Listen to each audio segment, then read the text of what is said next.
Allah Subhanahu wa taala memuji Rasulullah seakan-akan Allah katakan, sesungguhnya engkau adalah orang yang paling dan tidak ada selesai.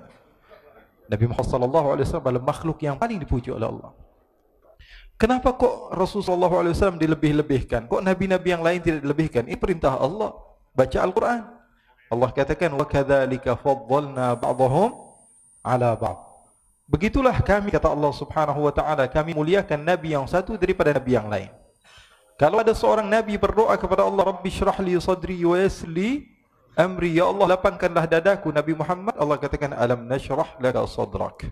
Aku lapangkan dadamu sebelum kamu minta kepadaku, wahai Muhammad. Sallu ala Nabi Muhammad.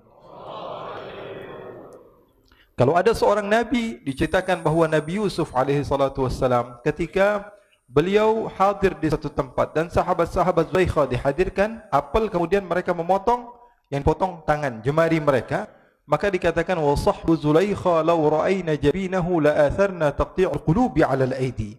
Katanya kalau yang nampak, yang hadir itulah Nabi Muhammad, bukan Nabi Yusuf, apa yang akan terjadi? Sahabat-sahabat Zulaikha akan terpotong-potong hati mereka sebelum mereka memotong tangan mereka. Sallu ala Nabi Muhammad. Kalau ada seorang nabi yang berdoa kepada Allah, mengatakan aini anzur ilaik, baca dalam Al-Quran, seorang nabi meminta kepada Allah, ya Allah perlihatkanlah kepada saya wujudmu ya Allah. Arini anzur ilaik, apa jawaban Allah? Lan tarani walakin anzur ilal jabali fa in istaqarra makanahu fasawfa tarani. Allah Subhanahu wa taala katakan, tidak wahai Musa, kamu tidak akan pernah mampu melihat kepadaku. Tapi seorang nabi yang Allah Subhanahu wa taala mi'rajkan, Allah jumpakan dengan Allah Subhanahu wa taala, dia masih belum yakin. Apa benar saya tadi melihat Allah? Kalau Musa saja nabi yang agung, nabi yang hebat, nabi yang mulia tidak mampu melihat kepada Allah, apakah saya mampu melihat kepada Allah? Allah turunkan ayat Al-Quran. Allah katakan kepada Nabi Muhammad sallallahu alaihi wasallam, ma kadzabal fuadu ma ra'a. Sesungguhnya tidak berdusta, apa yang kamu lihat itu adalah benar-benar Allah Subhanahu wa taala. Sallu ala Nabi Muhammad. Dikatakan oleh ulama, wala in qabalta lafdhata lan tarani bima kadzabal fuadu fahimta ma'na. Kalau kamu mau membandingkan ada dua ayat, ayat lan tarani dengan ayat ma kadzabal fuadu ma ra'a, maka cukup bagi kamu mengetahui derajat Nabi Muhammad sallallahu alaihi wasallam begitu tinggi. Beliau Habib Muhammad tadi menceritakan kepada kita bahawa kita ini mulia menjadi umat Rasul sallallahu alaihi wasallam. Betul atau tidak? Kemuliaan ini kita tidak akan pernah tahu kecuali kalau kita membaca. Dan kita tidak pernah merasa kecuali ketika kita tahu. Terkadang sebagian orang dia tidak merasa dirinya mulia. Kenapa? Karena dia tidak tahu dia orang yang mulia. Mutiara dia letakkan di jalanan, karena dia tidak mengenal, maka dia akan menyamakan antara bebatuan biasa, kerikil dengan emas. Bagi dia tidak ada bedanya. Kenapa? Karena dia tidak tahu. Dan kalau kamu mau membaca hadis-hadis Rasul sallallahu alaihi wasallam, kamu akan dapati bahwa umat-umat terdahulu berbeda dengan umat sekarang, umat Rasul sallallahu alaihi wasallam. Kalau umat Nabi Musa, dikatakan di dalam hadis Rasul sallallahu alaihi wasallam bahwa umat zaman terdahulu mereka kalau misalnya sedang jalan ke tempat-tempat untuk beribadah mereka, kemudian kaki mereka terkena najis, maka kaki mereka wajib dipotong. Kalau tidak, salat mereka tidak akan pernah sah.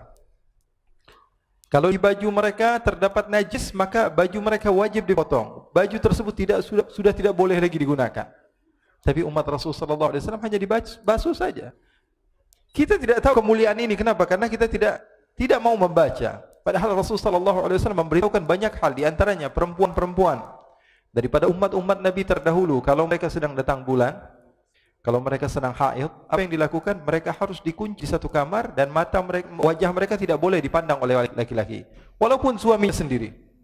Tapi umat Rasul sallallahu alaihi wasallam, Rasulullah katakan, isna'u kulla syai'in illa nikah, kata Rasulullah. Lakukan segala sesuatu apapun yang kamu mau kecuali berhubungan suami istri. Jadi umat Rasul sallallahu alaihi wasallam begitu mulia, begitu hebat. Tapi terkadang kita tidak mengetahui kehebatan tersebut. Kenapa? Karena kurang tahunya kita di dalam kemuliaan tersebut. Oleh karena itu kemuliaan kita luar biasa. Oleh karena itu syukuri nikmat ini. Syukuri nikmat dengan keberadaan Rasul sallallahu alaihi wasallam. Bi akramir rusli kunna akramal umami. Karena Rasul sallallahu alaihi wasallam jadi mulia, maka kita jadi mulia juga. Kita ini umat siapa? Umat Nabi Muhammad. Kalau mudhaf ilaih misalnya. Baitul faqir. Bait artinya rumah, al-faqir artinya orang miskin. Ketika rumah tersebut disandarkan kepada orang miskin, maka rumah tersebut menjadi hina. Tapi kalau baitul ghani, rumah juga, tapi disandarkan kepada orang kaya, maka rumah tersebut menjadi mulia. Umat terdahulu dan umat Nabi Muhammad SAW. Kenapa umat Nabi Muhammad SAW menjadi mulia? Karena bersanding kepada Nabi besar Muhammad SAW.